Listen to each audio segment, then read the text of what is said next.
कोल्हापूरच्या राजकारणात एक वाक्य कायम ऐकायला मिळतं, ज्याच्या हातात सहकार त्याच्याच हातात सत्तेचा आधार. आणि म्हणूनच गोकुळ दूध संघाची निवडणूक ही फक्त दूध उत्पादकांची निवडणूक नसते, ती कोल्हापूरच्या भविष्यातील राजकारणाची दिशा ठरवणारी निवडणूक मानली जाते. अशावेळी वैद्यकीय शिक्षण मंत्री हसन मुश्रीफ यांनी एक मोठी घोषणा केली. मी गोकुळची निवडणूक लढवणार नाही आणि यापुढं चेअरमनही होणार नाही.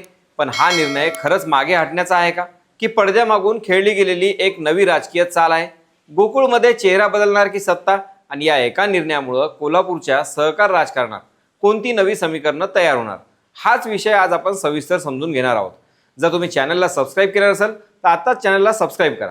नमस्कार, मी स्वप्नील आणि आपण पाहता त्याचं काय महाराष्ट्र. कोल्हापूर जिल्ह्याच्या राजकारणाची चर्चा झाली की विधानसभा, लोकसभा किंवा महापालिका यांच्यापूर्वी एका वेगळ्याच संस्थेचं नाव घेतलं जातं आणि ती संस्था म्हणजे गोकुळ दूध संघ.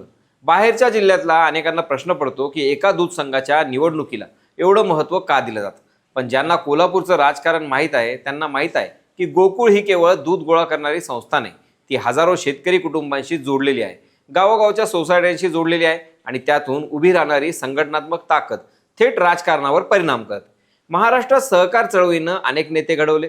साखर कारखाने, जिल्हा मध्यवर्ती बँका, दूध संघ, पतसंस्था या संस्था केवळ आर्थिक नसतात तर त्या राजकीय शक्तीची केंद्र असतात. ज्याच्या हातात सहकारी संस्था त्याच्याकडे कार्यकर्त्यांचं जाळं असतं, गाव पातळीवरील संपर्क असतो, मतदारांपर्यंत पोहोचण्याचा नैसर्गिक मार्ग असतो. म्हणूनच महाराष्ट्राच्या राजकारणात सहकार आणि सत्ता यांचं नातं दशकानुदशकं टिकून आहे. यात सहकार चळवळीतील एक मोठं नाव म्हणजे गोकुळ दूध संघ. कोल्हापूर जिल्ह्यातील हजारो दूध उत्पादक शेतकऱ्यांचं प्रतिनिधित्व करणारी ही संस्था केवळ आर्थिकदृष्ट्या सक्षम नाही तर सामाजिक आणि राजकीयदृष्ट्याही प्रभावी आहे. त्यामुळे गोकुळच्या निवडणुकीकडे प्रत्येक पक्ष, प्रत्येक गट आणि प्रत्येक मोठा नेता हा बारकाईनं लक्ष ठेवून असतो. आणि अशा वेळी हसन मुश्रीफ यांनी केलेली घोषणा स्वाभाविकच चर्चेचा विषय ठरली. त्यांनी स्पष्ट सांगितलं की मी गोकुळची निवडणूक लढवणार नाही आणि पुन्हा चेअरमनही होणार नाही.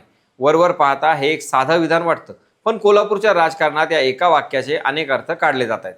कारण हसन मुश्रीफ हे गोकुळपासून अचानक दूर गेलेले नेते नाहीत. गेली अनेक वर्ष त्यांनी या सहकार क्षेत्रात प्रभावी भूमिका बजावली आहे. त्यांच्या नेतृत्वाखालील गटानं गोकुळमध्ये सत्ता अनुभवली आहे. त्यांच्या कुटुंबाचाही या संस्थेशी जवळचा संबंध राहिला आहे. त्यांचे पुत्र नवीद मुश्रीफ हे गोकुळचे अध्यक्ष राहिले. याशिवाय अनेक विश्वासू कार्यकर्त्यांनाही संधी देण्यात आली. त्यामुळे गोकुळमध्ये मुस्लिम गटाची ताकद आजही कायम असल्याचं मानलं जातं. याच पार्श्वभूमीवर काही दिवसांपासून चर्चा सुरू होती.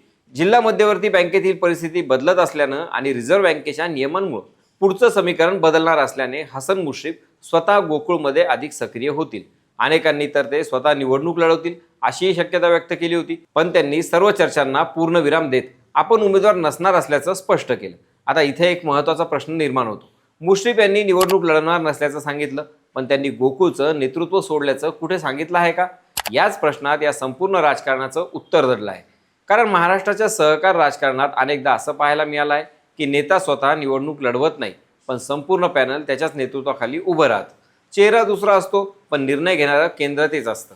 त्यामुळं हसन मुश्रीफ मैदानात नसतील याचा अर्थ त्यांच्या गटाची ताकद कमी झाली असा निष्कर्ष काढणं घाईचं ठरेल.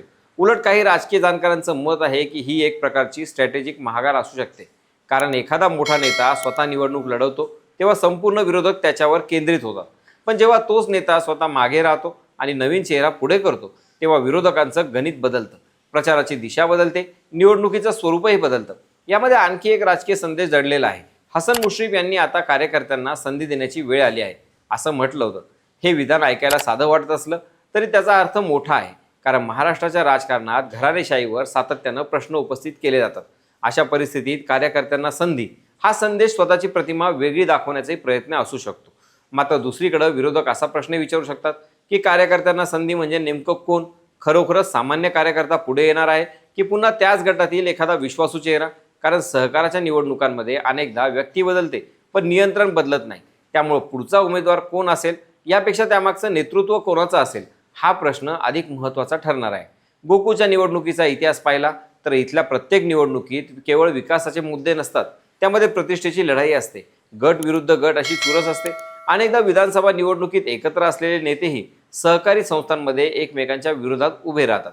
कारण सहकारातील विजय म्हणजे पुढच्या राजकीय लढाईची तयारी मानली जाते. यामुळेच कोल्हापूरमध्ये गोकुळ जिल्हा मध्यवर्ती बँक आणि साखर कारखाने या तीन संस्थांकडे वेगळ्या नजरेनं पाहिलं जातं. या संस्था कोणाच्या ताब्यात आहेत यावर स्थानिक राजकारणाची दिशा ठरत असते. गावोगावी कार्यकर्त्यांची उभी राहणारी साखळी, दूध उत्पादक संघ, सभासद, सोसायट्या आणि त्यांच्याशी आलेला संपर्क, हे सगळं पुढे निवडणुकांमध्ये राजकीय ताकदीत रूपांतरित होतं.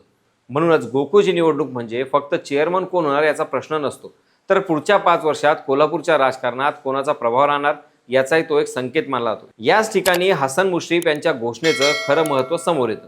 कारण त्यांनी फक्त मी निवडणूक लढणार नाही एवढंच सांगितलेलं नाही, तर मी पुन्हा चेअरमनही होणार नाही असंही स्पष्ट केलं आहे. म्हणजेच त्यांनी स्वतःहून एक पाऊल मागे घेतल्याचा संदेश दिला आहे. पण महाराष्ट्राच्या सहकाराच्या इतिहासात अशा घोषणा आपण यापूर्वी अनेकदा ऐकल्या आहेत. अनेक ज्येष्ठ नेत्यांनी स्वतः पद सोडलं, पण त्यांच्या विचारांचा, त्यांच्या गटाचा आणि त्यांच्या निर्णयांचा प्रभाव कायम राहिला. त्यामुळे आता चर्चेचा विषय हा नाही की मुश्रीफ निवडणूक लढवणार की नाही. चर्चेचा विषय हा आहे की मुश्रीफ यांच्यानंतर गोकुळमध्ये नेतृत्व कोणाचं असणार. गेल्या काही वर्षात गोकुळमध्ये जे राजकारण घडलं त्याकडे पाहिलं तर प्रत्येक निवडणूक ही प्रतिष्ठेची बनली. पॅनल विरुद्ध पॅनल, आरोप प्रत्यारोप, सभासदांपर्यंत पोहोचण्यासाठी सुरू असलेली मोहीम, दूध उत्पादकांच्या प्रश्नावरून होणारी टीका आणि त्याचबरोबर पडद्यामागे सुरू असलेली राजकीय जुळवाजुळव, हे सगळं प्रत्येक वेळी पाहायला मिळालं. त्यामुळं गोकुळमध्ये कोण जिंकतं यापेक्षा कोणाचं नेटवर्क मजबूत आहे याला जास्त महत्त्व असतं. हसन मुश्रीफ यांची ताकदही याच नेटवर्कमध्ये आहे. कागलपासून कोल्हापूरपर्यंत त्यांनी अनेक वर्ष कार्यकर्त्यांची मजबूत खळी उभी केली. सहकारातील अनेक संस्थांमध्ये त्यांचा प्रभाव राहिला. त्यामुळे त्यांनी स्वतः उमेदवारी नाकारली तरी त्यांच्याशी निष्ठावान असलेले अनेक संचालक, कार्यकर्ते आणि स्थानिक नेते या निवडणुकीत सक्रिय राहणार यात फारसं आश्चर्य नाही. आता विरोधी गट काय करेल हेही तितकंच महत्त्वाचं आहे. कारण मुश्रीफ स्वतः रिंगणात नसल्यामुळं विरोधकांसमोर नवीन रणनीती आखण्याचं आव्हान आहे. आतापर्यंत ज्यांच्या विरोधात प्रचाराची दिशा ठरवली जात होती तो चेहराच मैदानात नसणार असेल तर प्रचाराचा मुद्दा बदलावा लागेल. त्यामुळे निवडणूक अधिक चुरशीची होण्याची शक्यता नाकारता येत नाही. आता पाहायचं एवढंच, हसन मुश्रीफ यांनी ही चाल भविष्यातील मोठ्या रणनीतीसाठी खेळली आहे का, की खरंच त्यांनी नव्या नेतृत्वासाठी जागा मोकळी करून दिली आहे. या प्रश्नाचं उत्तर मतमोजणीच्या दिवशी मिळेलच. तुम्हाला काय वाटतं? हसन मुश्रीफ यांची ही माघार तुम्हाला खरोखर नव्या नेतृत्वासाठीचा निर्णय वाटतो का, की पडद्यामागून राजकारणाची नवी खेळी? कमेंटमध्ये नक्की सांगा. बाकी राजकारणाच्या आखाड्यात आपली नजर कायम असणारच आहे. तेव्हा कुठेही जाऊ नका, पाहत राहा, सबस्क्राईब करा. त्याचं काय महाराष्ट्र.